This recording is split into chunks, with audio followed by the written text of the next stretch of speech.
Yo acabé la ESO, pescaba por ahí por el muelle, y un día, si era buena, pues metíme en un barco. Y a ver si aquí la doña Elsa se anima. Pero estudiada, de patrona. Porque yo, por ejemplo, cuando decía que iba a ir a la mar, todo el mundo, es que es durísima, no sé qué. Y yo, sí, claro que es dura, pero a ver, yo tampoco veo a alemanes de 3 metros ir a la mar, ni echan rayos láser, son paisanos normales. Entonces, ¿por qué no vas a poder? No creo que haya trabajos para hombres ni trabajos para mujeres. Hay que ponerle ganas y actitud y ya está. De hecho, la guaja mía, en la escuela, tienen que enseñar yo lo que yo un poco la tierra y la mar. Cuidado.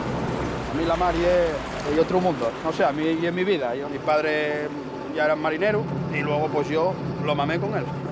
Empecé a pescar aquí en 2006, pero trabajando en la hostelería. 1.000 millones como Adu, que vengan.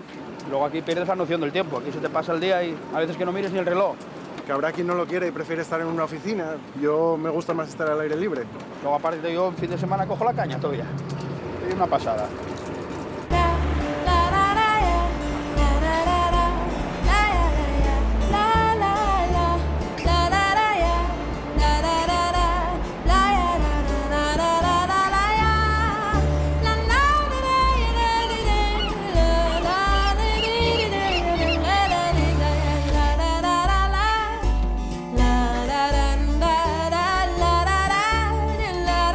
Vas a ayudarme,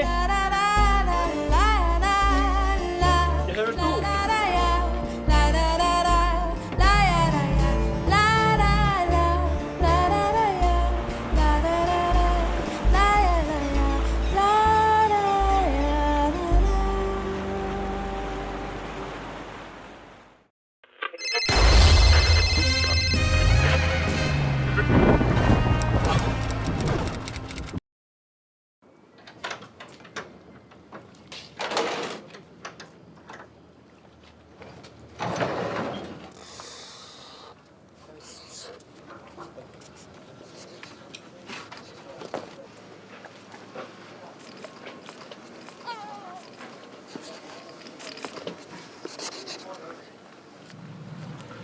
Yo acabé la ESO, pescaba por ahí por el muelle, y un día, si era buena, pues metíme en un barco. Y a ver si aquí la doña Elsa se anima.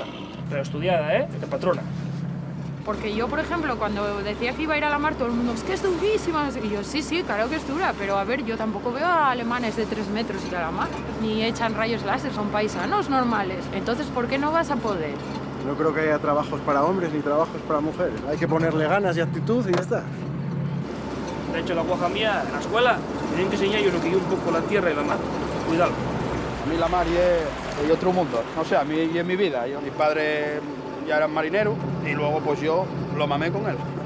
Empecé a pescar aquí en 2006, pero trabajando en la hostelería. 1.000 millones como Adu, que vengan. Luego aquí pierdes la noción del tiempo. Aquí se te pasa el día y a veces que no mires ni el reloj. Que habrá quien no lo quiere y prefiere estar en una oficina. Yo me gusta más estar al aire libre. Luego aparte yo en fin de semana cojo la caña todavía. Es una pasada.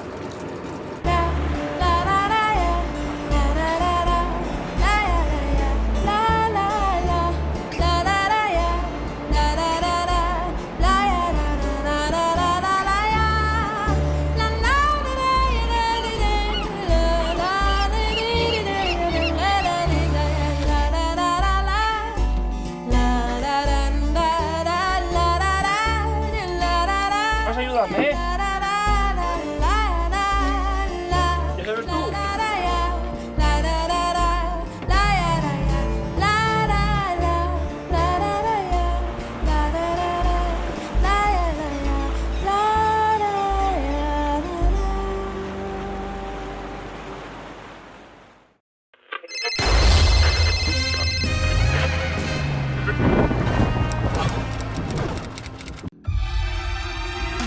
Subimos a lo más alto para llegar hasta ti. Boxon 3 Comunicación Natural. Colaborador oficial de la Semana Negra de Gijón.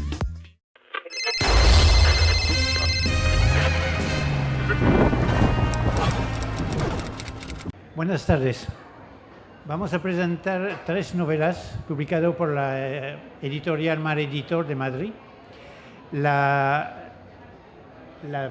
novela de Olga, que es... No, poneme el nombre, no me enséñame el libro porque...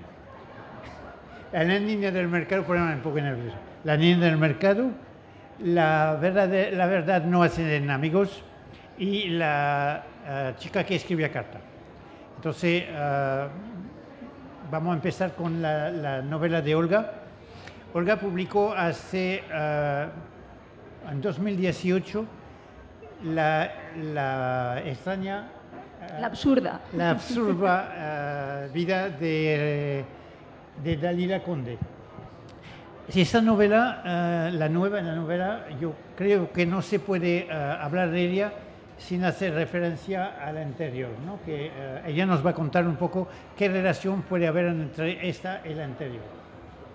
Hola, buenas tardes. Bien, como bien comentaba mi compañero Pascal, la novela anterior a esta se llama La absurda existencia de Dalila Conde, que fue la novela que ganó en 2018 el premio Wilkie Collins, y La niña del mercado sería su segunda parte. Sí que es cierto que tiene como hilo conductor al mismo protagonista, al inspector Leonardo Vélez, pero también es verdad que son dos casos distintos y, por tanto, se pueden leer de manera independiente. No tienen nada que ver una con la otra. Muchas veces me preguntan, ¿realmente es necesario leer la primera para entender la segunda? No, no es necesario.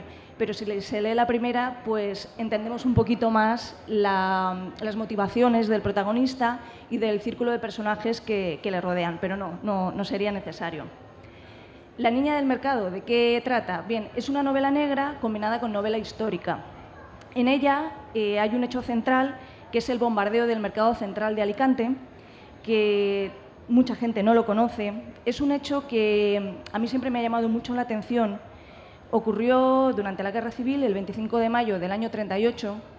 Fue un bombardeo contra una ciudad de retaguardia, Alicante, un bombardeo contra población civil, concretamente, en el cual murió más gente que incluso con el propio Guernica, pero muchísima gente no lo conocía. De hecho, este hecho estuvo silenciado en la misma ciudad de Alicante durante muchísimos años.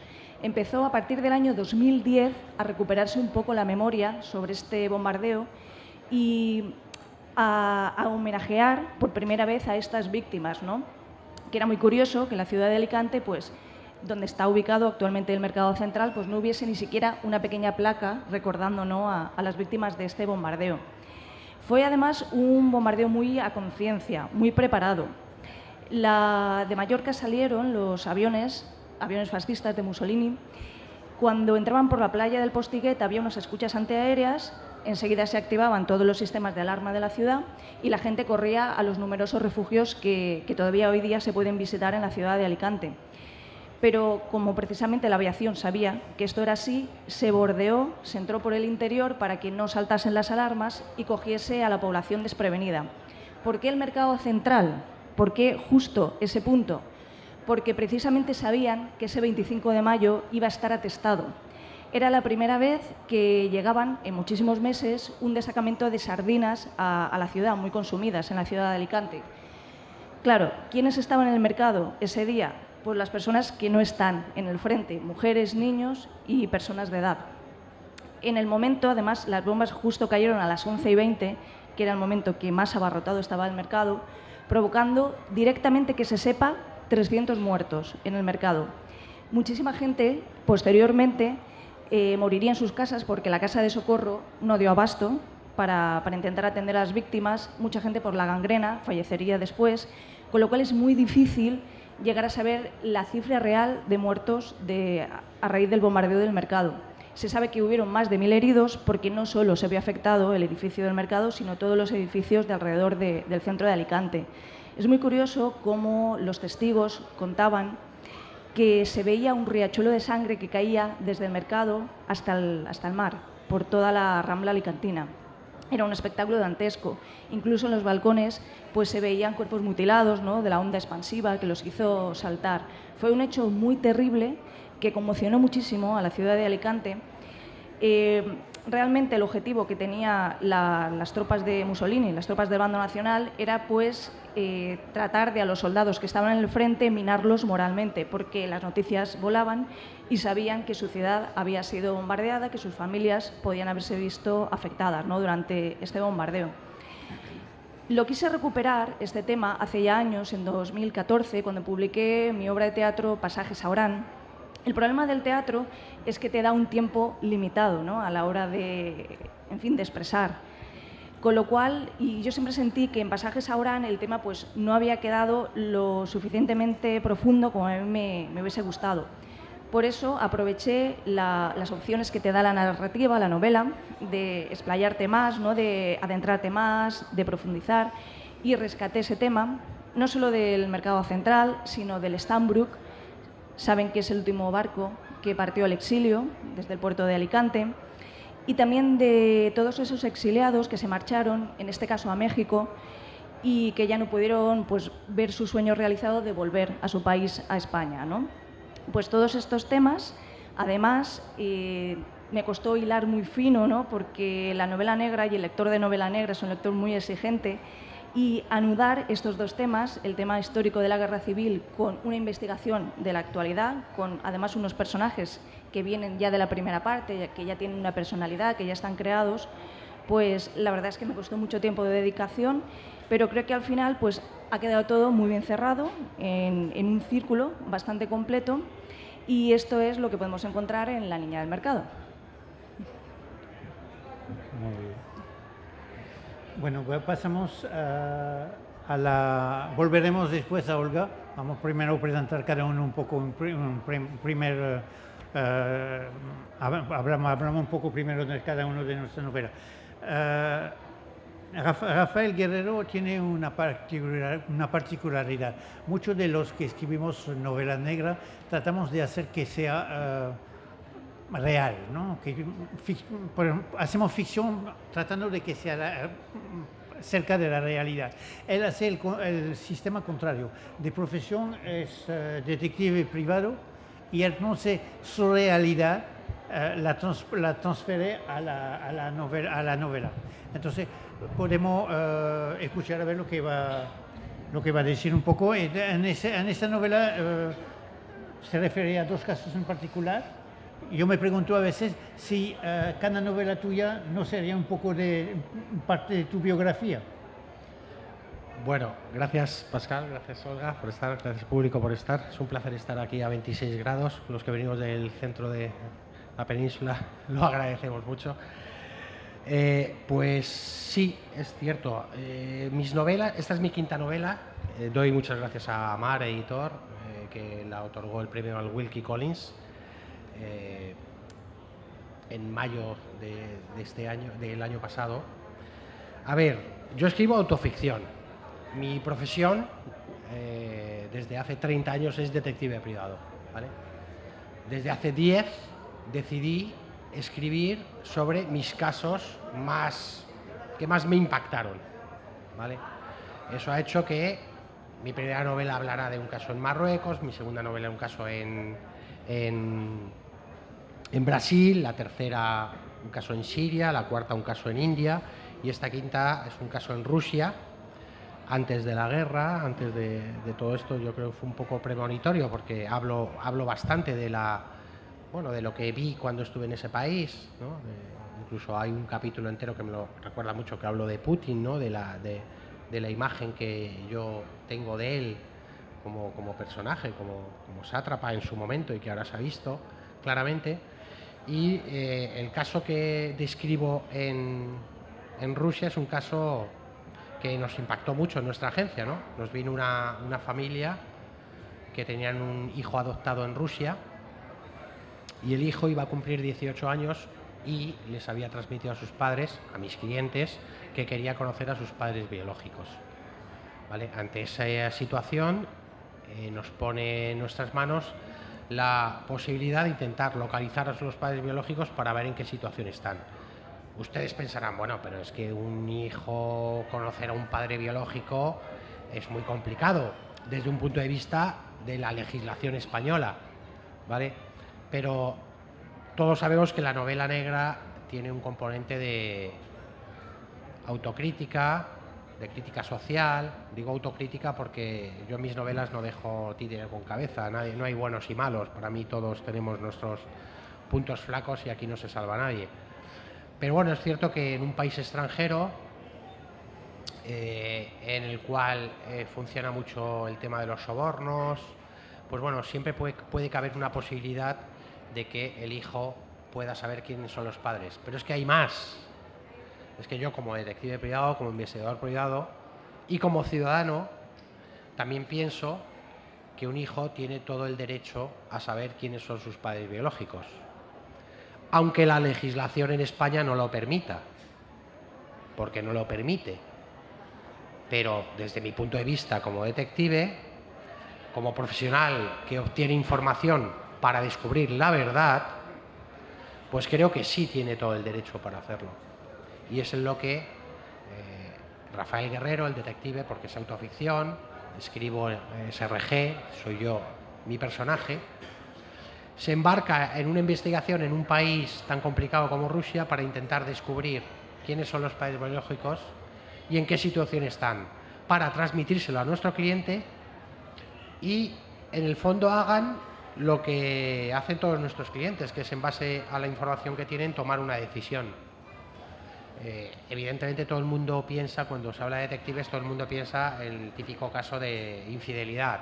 Bueno, el caso de infidelidad al final es tener una información para tomar una decisión. Si me separo, si no me separo, si se lo digo a mis hijos, si desmonto la situación para que mi familia vea que si me quiero separar no es porque es por una situación objetiva.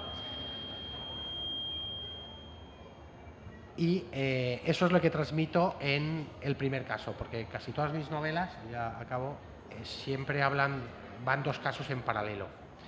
Y el otro caso que discurre en la novela es un caso que también nos impactó, en el cual nos llega, fijaros cómo es la vida, nos llega un hombre que tiene una amante.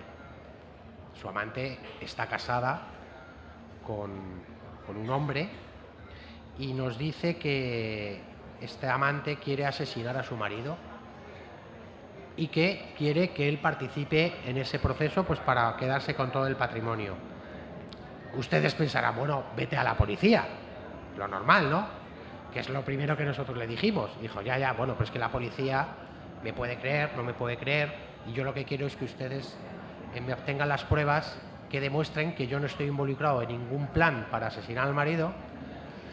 Vamos a grabar todas las conversaciones que tengo con ella para que se vea que yo no quiero participar, porque es que un día me aparece el marido muerto y me veo que me meten en el asesinato. Y a partir de ahí es cuando establecemos un plan de actuación, de investigación para desmontar esta situación, que habrá que leerse el libro para ver cómo acaba. Bien, yo voy ahora a hablar de mi novela. Umbral. Mira, que se llama, después volveremos a cada uno para hacer alguna pregunta más completa. La novela mía, que me es el título, es La niña que escribía carta, la chica que escribía carta. Empieza con la desaparición de un adolescente que un día no vuelve a casa después de clase. Entonces, ahí se puede imaginar la situación muy peligrosa y urgente de solucionar, porque hay dos posibilidades. Una niña que no vuelve a casa, dos opciones.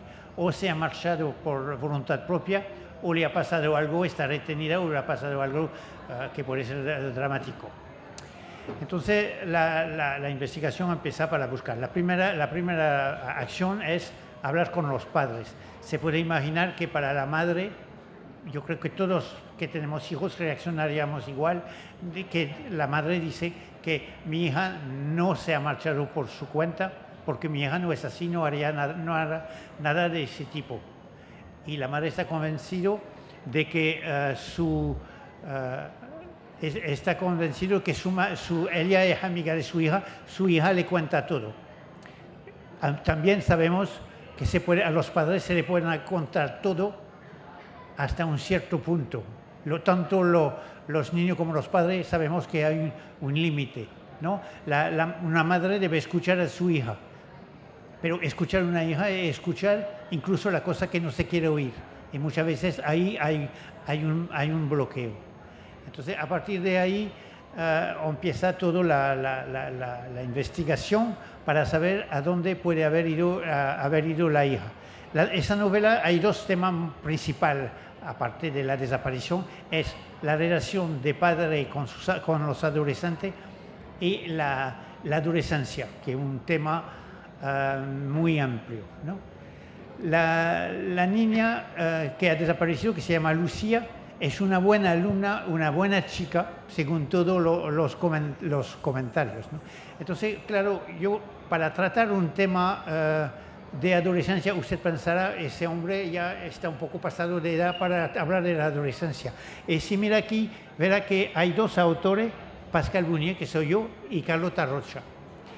Carlota Rocha es una chica que, mi coautora, es una chica que ahora acaba de pasar la selectividad, que cuando tenía 13, 14 años empezó a escribir, cuando llegó al instituto tenía ese problema de adaptación. Usted sabe que cuando uno va al colegio, va de clase en clase con los mismos amigos, pero cuando llega uno al instituto hay como una rotura. Son gente que no conoce muy bien, hay que adaptar, hay grupos, hay los chachi, los chulos, los simpáticos, y Carlota Rocha, a esa época, mi coautora, tenía problemas para adaptarse. Y entonces empezó a escribir ella unos textos en forma de cartas en el cual explicaba sus problemas de niña en el instituto. Yo tuve la ocasión de leerla hace unos cuantos años y me sorprendió porque para mí yo la conocía que tenía 13, 14 años, era una niña y descubrí ahí unas preocupaciones que eran preocupaciones de adulta, sí, de adulto que para una niña que no correspondía a una niña. Y ahí me di cuenta de que quizás estaba más adelantado que lo que podía pensar, ¿no? Entonces, esas cartas yo las he usado en esa trama para crear el personaje de Lucía, la chica que ha desaparecido. En el texto, en la historia, esas cartas aparecen entre capítulos de vez en cuando. Yo no lo he tocado, yo he usado la carta de Carlota Rocha tal como estaba. Entonces aparecía capítulo entre capítulo mientras se va desarrollando la investigación. Al principio el lector no entiende muy bien a qué vienen esas cartas, por qué están ahí, pero poco a poco, a medida que va leyendo, va entendiendo que esas cartas tienen una importancia muy grande.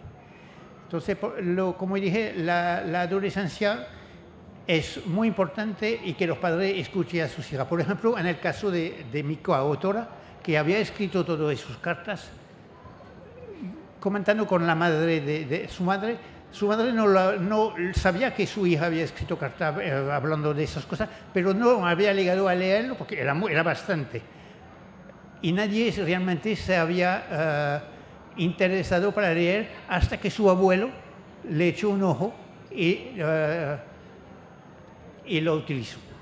Entonces, todo eso para decir que yo tengo mucho para hablar sobre la adolescencia y sobre la niña y todo eso, pero en la novela el problema principal es saber a dónde está la desaparecida. Y eso es lo que va a llevar al lector a seguir hasta el final para saber lo que ha pasado. Eso es la niña que escribía carta. Le invito a seguirla. Yo voy a volver ahora a Olga. Te quiero hacer una pregunta. ¿El personaje principal, que es un policía, un detective? El personaje principal es una policía que se llama Elena del Río. Es un personaje que yo había usado en una novela anterior, Sombras en la Meta, y que yo le he vuelto a usar, parece, porque es una mujer policía que tenía además en la historia, tiene una sobrina que es de la misma edad que la desaparecida y que va al mismo instituto. Así que su interés es más grande aún y sufre como pueden sufrir los padres. Es otro tema que está muy importante en la novela, como los sufrimientos de los padres a la desaparición de un hijo. Bueno, cualquiera de aquí de nosotros que tenemos hijos podríamos apenas imaginar lo que puede sentir una persona que le pasa eso, porque eso es de mucho más grande. Entonces vuelvo a Olga y su novela, y ella ha hablado de la historia del mercado de Alicante, pero poco ha hablado de su personaje principal, que tiene algo muy especial. Es una persona, yo voy a decir que no es banal, una persona que sufre por ser quien es, pero que al mismo tiempo que quiere vivir siendo lo que es, ¿no? Exacto, sí. El personaje principal, Leonardo Vélez, es un personaje LGTB y está creado desde la primera novela precisamente así, adrede. ¿Por qué? Porque además iba a comentarlo con lo que estabas comentando con tu detective, que precisamente me gusta mucho que en la novela negra se están rompiendo muchos estereotipos actualmente, ¿no? Parece que teníamos como un canon de detective, inspector, ¿no?, de cierta edad, con ciertos problemas, que siempre solía ser el referente, el personaje principal en novela negra. Pero eso está cambiando mucho. Empiezan a aparecer mujeres, detectives, inspectoras, o en este caso también personajes LGTB. A mí me parecía muy importante que fuese así, porque dentro de la novela negra los personajes LGTB o estaban puestos de manera irrisoria, o morían los primeros o simplemente no aparecían, ¿no? Parecía que no tenían cabida dentro de este género. Entonces me parecía muy interesante colocar a un protagonista con muchas luces y sombras, como cualquier otro ser humano, que ha visto su vida marcada por su homosexualidad, que ha visto que no tenía la aceptación familiar a lo largo de toda su vida, pero que a pesar de ello defiende quién es y no le importa decir quién es, ¿no? Lo que comentabas, ¿no?, que va con la verdad por delante, que se va a encontrar con muchísima homofobia, como en la vida real, pero que también va a seguir adelante, no se va a achicar ante esto. Y además también me parece muy interesante lo que hablaba de luces y sombras, porque es un personaje muy brillante a nivel policial, pero que viene de una operación fallida, eso se ve, se habla de ello en la primera parte, en Dalila Conde, la cual pues le ha hundido. Es decir, es un personaje que está en su peor momento cuando arranca la trilogía y que vamos a asistir cómo va a ir mejorando, cómo va a ir ascendiendo a lo largo de los diferentes libros, que también me parecía algo interesante porque solemos ver un poco el efecto contrario, ¿no?, cómo los personajes pues van degradando, cómo van cayendo, ¿no? En cambio aquí pues quería también enviar un mensaje un poco más positivo, ¿no?, de bueno, sí, la vida hay tropiezos, hay malos momentos, pero se puede seguir adelante y, ¿por qué no?, puede existir un final feliz, ¿no? Bueno, seguimos ahora con Rafael. Luego te pregunto yo. Sí, yo le voy a hacer otra pregunta. ¿Cómo ha contado él en su novela casos que le han pasado, ¿no? Entonces, quería saber, ¿qué porcentaje hay? No sé si es 100% lo que tú cuentas es todo real, o si hay una parte que tú adaptas hacia ficción. Y también, en el mismo sentido, me pregunto, si yo te contrato como detective para un caso que me preocupa, ¿me convertiré en protagonista de una novela? Buena pregunta. Nunca se sabe, evidentemente. Si el caso es jugoso y nos sorprende, es posible. Tiene que ser jugoso. Bueno, lo que sí tengo que decir es que todos mis clientes, evidentemente mis novelas no salen identificados, ¿vale? Eso es la norma de la confidencialidad. Ni clientes ni investigados están basados en los casos reales, pero ellos no, ninguna otra persona va a poder identificarlas por el deber de confidencialidad. O sea que a lo mejor me puedes contratar y pues te pondré otro nombre y diré que eres completamente distinto a como eres, ¿no? Por eso quédate tranquilo. Pero sí, si me traes un caso jugoso, podría salir. Bueno, evidentemente esto es ficción, es literatura. Yo lo que no escribo es un informe, ¿no? Sería muy aburrido y no sería novelado, no sería novela. Lo bueno que tiene la literatura es que puedo describir situaciones que no he vivido, que me hubiera gustado vivir, situaciones que a lo mejor me puedo saltar la línea legal que los detectives tenemos, ese marco jurídico que nos impide hacer ciertas cosas, pero que cuando escribo una novela me las puedo permitir, con lo cual, evidentemente, no todo es real, pero el hilo, la trama, tal vez no cómo se desarrolla incluso el final, porque también hay que decir que la vida es lo bueno que tiene la ficción, que no es tan ordenada. La vida al final es que es un sota caballo rey, más o menos está todo estructurado. Incluso en las investigaciones policiales está todo muy protocolizado.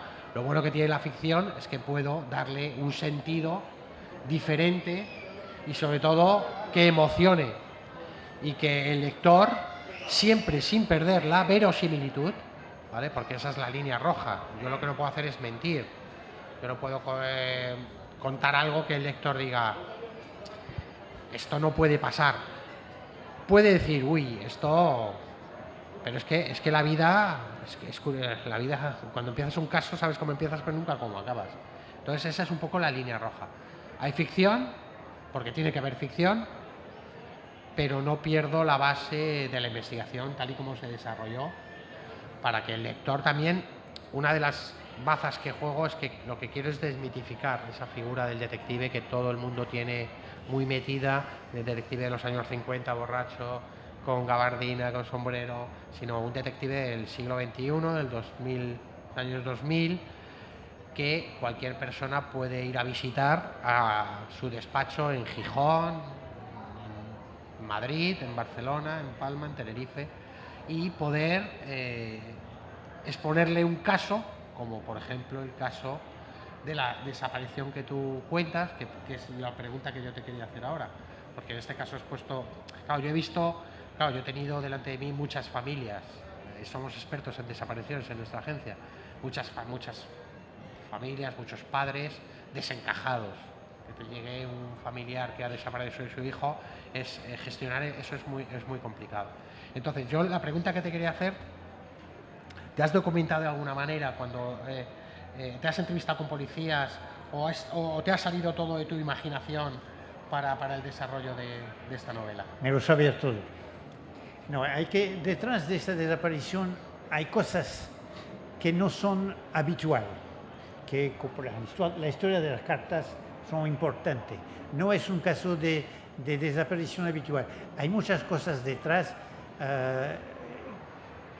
que corresponden a la personalidad de la chica. Una chica escritora, una chica que tiene preocupaciones. También es una niña que tiene padres separados. La madre, en un caso un poco particular, porque los padres, el padre es músico un poco bohemio, la madre es una mujer de buena familia que rompió con su familia para casarse con el músico. Y los padres se separan no porque no se quieren, los padres se separan para preservar su amor, porque todos los que estamos casados o hemos sido casados sabemos que la convivencia puede fastidiar un poco el amor, ¿no? A cierto momento es muy difícil convivir dos personas, aunque el amor puede ayudar a soportar la convivencia, pero hay casos que hay cosas, por ejemplo el caso del músico bohemio que tiene una vida muy particular porque está toda la noche por fuera. Ellos saben que esa situación le puede hacer explotar la pareja, entonces deciden vivir separado, pero juntos, como unidos pero separados, por una forma de decir. Entonces, todos esos pequeños detalles que hay detrás influyen en la desaparición. Hay muchas cosas, por eso en la investigación va también en buscar en el entorno de la familia, en los amigos del padre y eso. Y hay también una cosa, la diferencia entre que alguien sospechoso, porque cuando desaparece una persona o cuando pasa alguna cosa criminal, la tendencia es ir a buscar a la gente que se conoce. La primera cosa es, puede ser él, porque sabemos que existe esa persona, pero la cosa puede venir de otro tema, ¿no? Sí, yo simplemente, si me permitís un detalle técnico, muchas veces, hoy en día, en algunas desapariciones, se hace un estudio grafológico de los escritos de los hijos, sobre todo adolescentes, y se podrán preguntar ¿por qué? Pues porque muchas veces los padres no tienen ni idea de cómo es la psicología de sus hijos.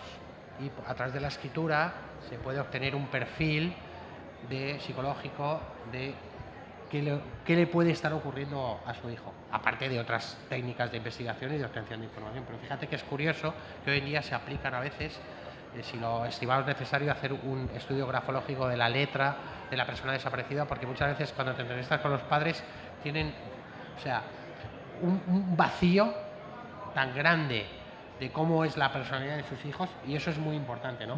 Tengo que decir que también que un gran porcentaje de las desapariciones acaban en suicidio, ¿vale? Muchas veces acaban en suicidio, aparecen a los pocos días, pues que se han tirado por un barranco, que es generalmente cuando no se encuentran los cadáveres es porque se han tirado al mar o se han tirado a una zona de difícil acceso y aparece el cuerpo, pero bastante tiempo más adelante. Y muchas veces también el tema de las redes sociales y hacer un perfil psicológico es muy importante hoy en día, porque los padres, por desgracia, pues viven en una burbuja, ¿no? Esta generación de cristal, que por no tocarles, porque se van a romper, pues al final hay apenas información sobre los... Eso que yo quería decir antes, cuando decía que para un padre escuchar a su hijo es escuchar, sin intervenir, escuchar hasta el final.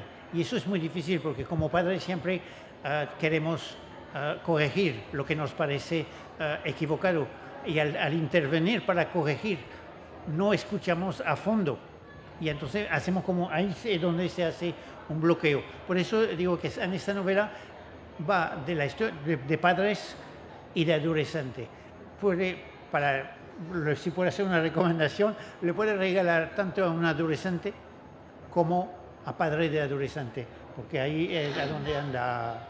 Pero sigue siendo una novela de misterio, de policíaca, ¿no? Sí, es cierto. Además, como comentaba ahora Rafael, el tema porque eso en los centros educativos asistimos mucho, sobre todo en secundaria, bachillerato, cuando muchas veces hay algún problema con algún alumno o alumna y llamamos a los padres no dan crédito. Pero mi hijo ha hecho esto, ¿de verdad mi hijo ha dicho esto? Sí.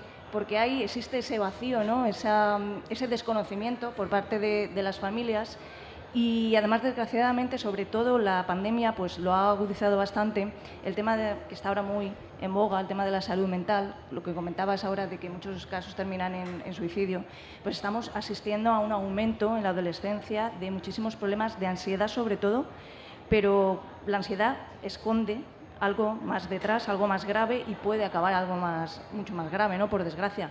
Entonces es muy, muy, muy importante escuchar a los adolescentes, que a veces decimos, son adolescentes, da igual, ¿no? No, son personas, seres humanos, que están además en la que es posiblemente una de las etapas más difíciles del ser humano, que es la adolescencia, cuando nos estamos formando, ¿no? Como personas, como esos adultos que seremos en el futuro, ¿no?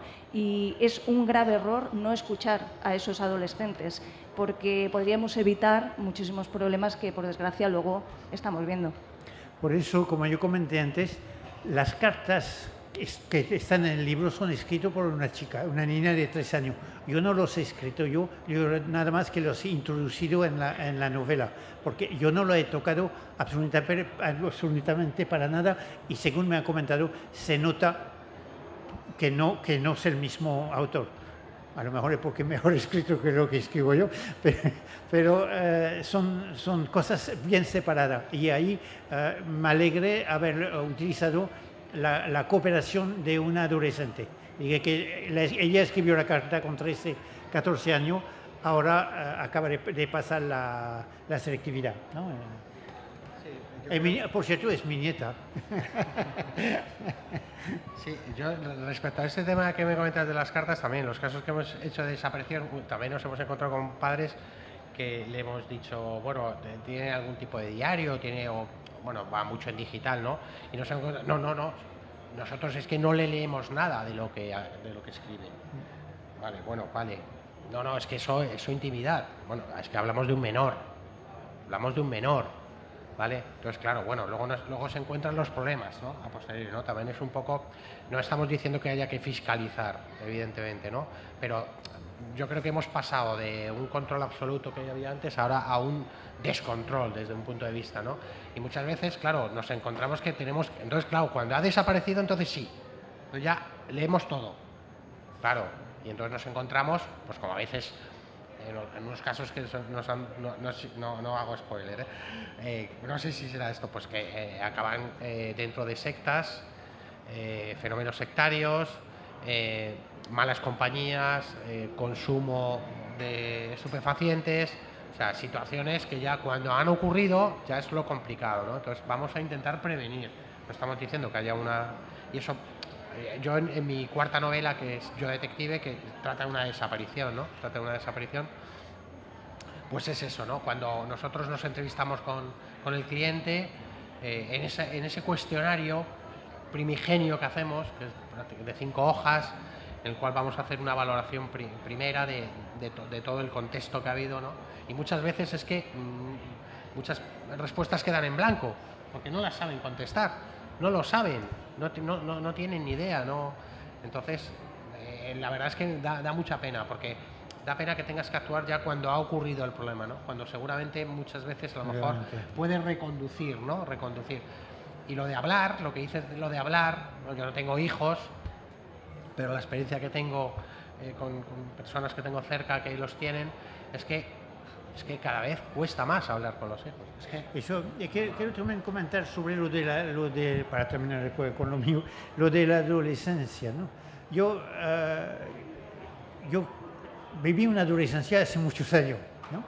Entonces, claro, yo a mi adolescencia no había internet, no había teléfono móvil, no había todo eso. Pero cuando leo las cartas de Carlota, de Lucia, me doy cuenta de que el problema de la adolescencia, en el fondo, es el mismo que yo he vivido. Es ese cambio de pasar de la casa, protegido por los padres, que todo lo que dicen los padres es verdad, no se discuta, porque si lo dicen los padres así, a encontrar en un mundo exterior con amigos que de repente tienen idea diferente. Y lo que para nosotros, como se dice aquí, lo que iba a misa, pues se discute. Y entonces se descubre que entonces en la adolescencia uno se encuentra entre esos dos mundos. No en el mundo de hoy, pero en mi juventud también era así. Cuando tú llegabas al instituto, estabas mezclado con otra gente que tenía otra origen social, viven en otro lugar, y que te dabas cuenta de que a lo mejor tus cosas no es que no eran verdad, pero empezaba a dudar si era así o era de otra forma. Entonces, quiero decir que el fondo de la adolescencia no ha cambiado, a pesar de los años, ¿no? No, y es verdad lo que comentas. En realidad, los adolescentes son los mismos. Los problemas, en el fondo, son los mismos. De base, son los mismos que teníamos nosotros con esa edad, ¿no? Con 13, 14, 15 años. Ha cambiado el marco, ha cambiado la sociedad, ha cambiado los medios, ¿no? Pero sí que es cierto que los problemas están ahí.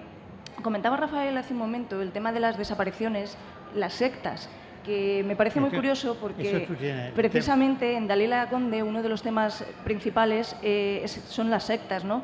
Que escuchamos como algo muy de película, muy lejano, pero en España hay muchísimas sectas que actualmente están en activo. Yo pues tuve que hacer una labor de investigación en su momento para poder escribir el libro de Dalila Conde. Lo hice a raíz de un caso que surgió en mi ciudad, en Elche, Patricia Aguilar, no sé si a alguien le sonará, una chica que se la llevaron a Latinoamérica, a Perú, ¿verdad? Pues a partir de ahí, ¿no? Realicé una investigación bastante larga, ¿no? Y, por ejemplo, en la ciudad de Barcelona actualmente hay más de 30 sectas activas. Es increíble, ¿no? Claro, todos pensamos, bueno, yo no voy a caer nunca en una secta, porque ¿qué hacen las sectas? Pues se aprovechan, ¿no? De los momentos de debilidad de una persona, los momentos bajos, que todos tenemos esos momentos a lo largo de nuestra vida, ¿no? Con lo cual todos somos potenciales víctimas de una secta, ¿no? Y es muy curioso porque lo tenemos como muy desterrado, como algo que, bueno, pero sí, está ahí, y precisamente a quienes atacan más, adolescentes, que son pues las personas que por el proceso vital que están viviendo en ese momento, pues más vulnerable pueden ser, ¿no? Pero que me resulta muy curioso eso, ¿no? Que realmente sí que existen. Ese caso lo conozco bien porque hubo compañeros detectives en la investigación. fijaros que es una chica, creo que era menor de edad, 16, 17 años, fijaros que se va a Perú con el chamán este, la convence. Imaginar el trabajo de lavado de cerebro que tuvo que hacer esta persona, pero la convence todo por redes y por mensajería, o sea, y por videollamadas, o sea, no le ve físicamente y consigue que esta persona se vaya a Perú, pero es que allí tiene un hijo con él. Y gracias al tesón de la familia,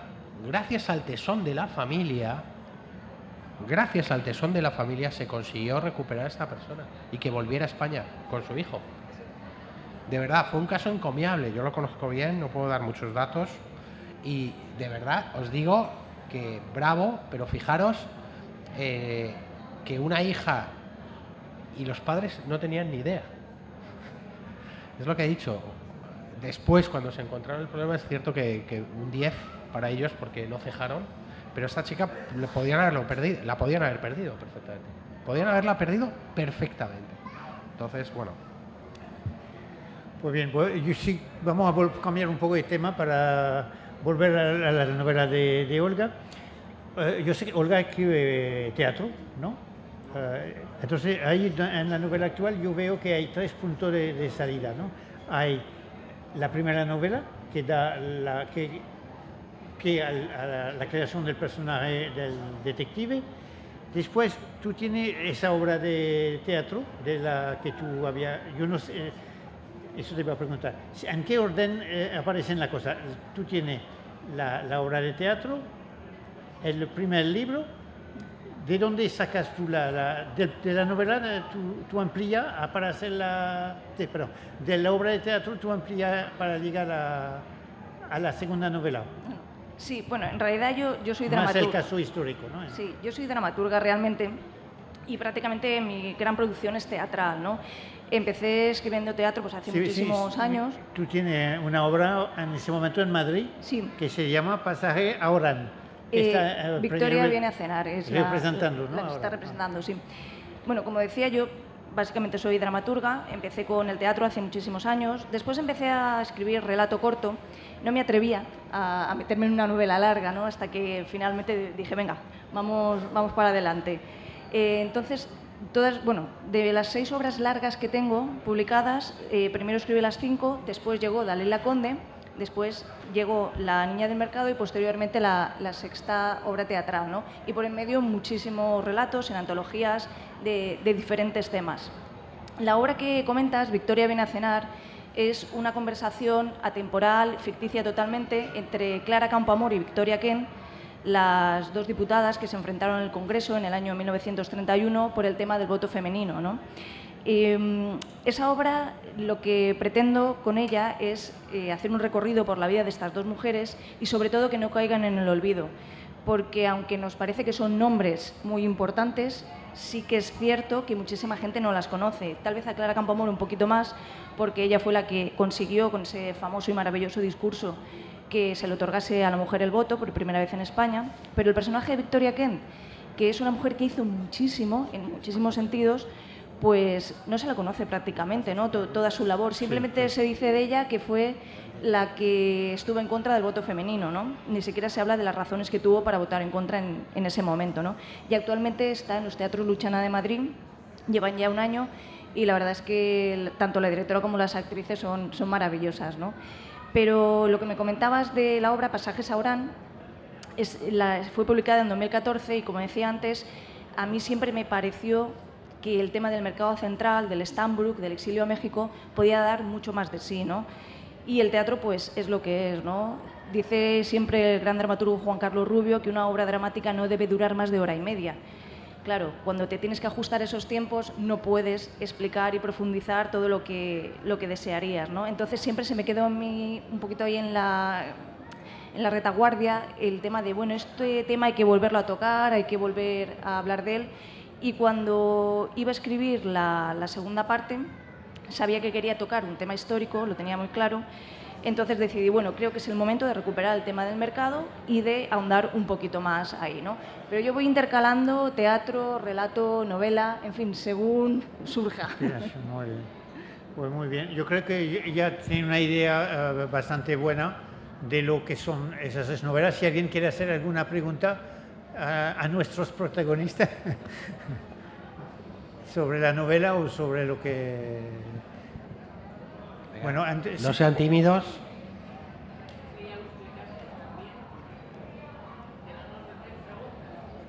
¿Perdón? No, sí, seguramente hay alguna pregunta por ahí. Venga, aprovechen. ¿Cuánto cuesta un detective? Quiero añadir, la gran pregunta. Voy a añadir algo sobre que no he dicho, que me falta por decir, sobre la novela de Rafael. Es que, como ha dicho él, presenta dos casos, pero lo ha escrito de manera tan hábil que los dos casos, que a pesar de que no tienen nada que ver uno con el otro, están como enrollados uno con el otro, y uno a través de la novela sigue interesado por los dos a la vez. No es que cuenta un caso y después pasa al otro, no. Los dos casos están entrelazados, a pesar de que, como digo, que no son tema común, pero es muy hábil la forma en la que hace adelantar las dos historias a la vez. Te has ganado una de pulpo y un par de botellas de sidra. Muy bien. Pues muy bien, yo creo que ya damos por...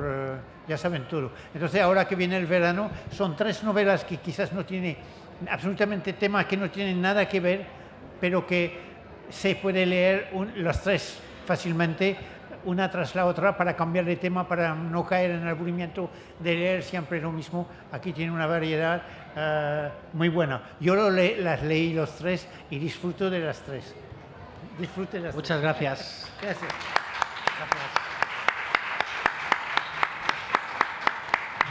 Y se las firmamos, ¿eh? Si alguien la quiere firmada, estaremos ahí en la esquina firmando todos los libros que ustedes van a comprar. Muchas gracias. Esperamos ahí.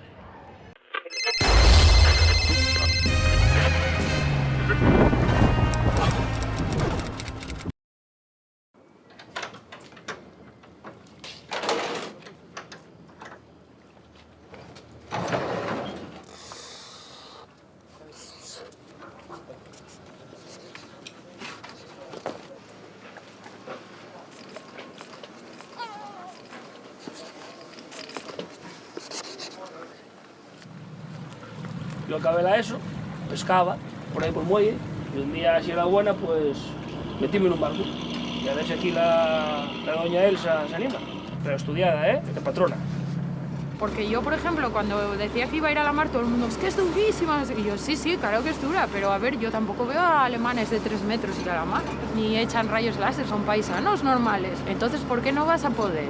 No creo que haya trabajos para hombres ni trabajos para mujeres. Hay que ponerle ganas y actitud y ya está. De hecho, la guaja mía, en la escuela, tienen que enseñar yo lo que yo un poco la tierra y la mar. Cuidado. A mí la mar es otro mundo. No sé, a mí y en mi vida. Mi padre ya era marinero y luego pues yo lo mamé con él. Empecé a pescar aquí en 2006, pero trabajando en hostelería. 1000 millones como Adu, que vengan. Luego aquí pierdes la noción del tiempo. Aquí se te pasa el día y a veces que no mires ni el reloj. Que habrá quien no lo quiere y prefiere estar en una oficina. Yo me gusta más estar al aire libre. Luego aparte yo en fin de semana cojo la caña todavía. Es una pasada.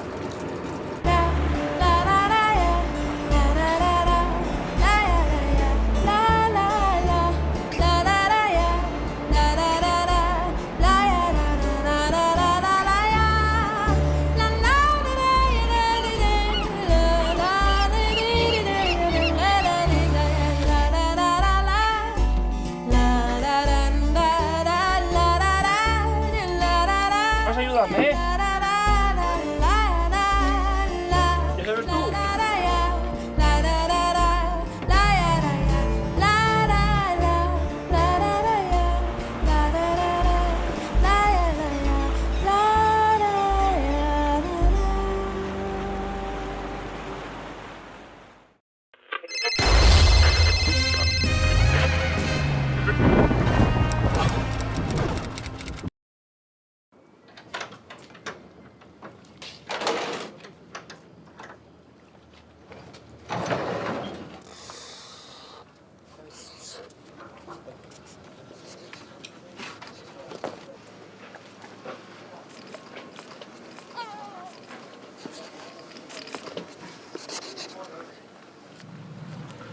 Yo acabé la ESO, pescaba por ahí por el muelle, y un día, si era buena, pues metíme en un barco. Y a ver si aquí la doña Elsa se anima. Pero estudiada, de patrona. Porque yo, por ejemplo, cuando decía que iba a ir a la mar, todo el mundo, es que es durísima. Y yo, sí, sí, claro que es dura, pero a ver, yo tampoco veo a alemanes de 3 metros ir a la mar, ni echan rayos láser, son paisanos normales. Entonces, ¿por qué no vas a poder? No creo que haya trabajos para hombres ni trabajos para mujeres. Hay que ponerle ganas y actitud y ya está. De hecho, la guaja mía, en la escuela, tienen que enseñar yo lo que yo un poco la tierra y la mar. Cuidado. A mí la mar es otro mundo. No sé, a mí y en mi vida. Mi padre ya era marinero y luego pues yo lo mamé con él. Empecé a pescar aquí en 2006, pero trabajando en la hostelería. 1000 millones como Adu, que vengan. Luego aquí pierdes la noción del tiempo. Aquí se te pasa el día y a veces que no mires ni el reloj. Que habrá quien no lo quiere y prefiere estar en una oficina. Yo me gusta más estar al aire libre. Luego aparte yo en fin de semana cojo la caña todavía. Es una pasada.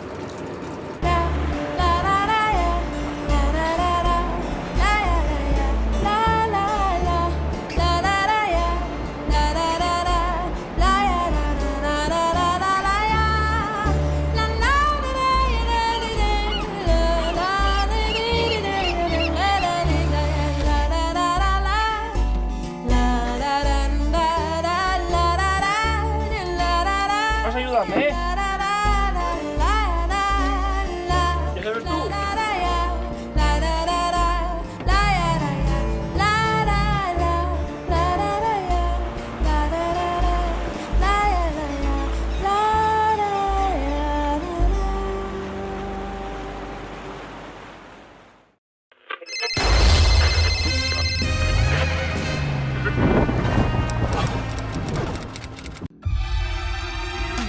Subimos a lo más alto para llegar hasta ti. Coxon 3 Comunicación Natural. Colaborador oficial de la Semana Negra de Gijón.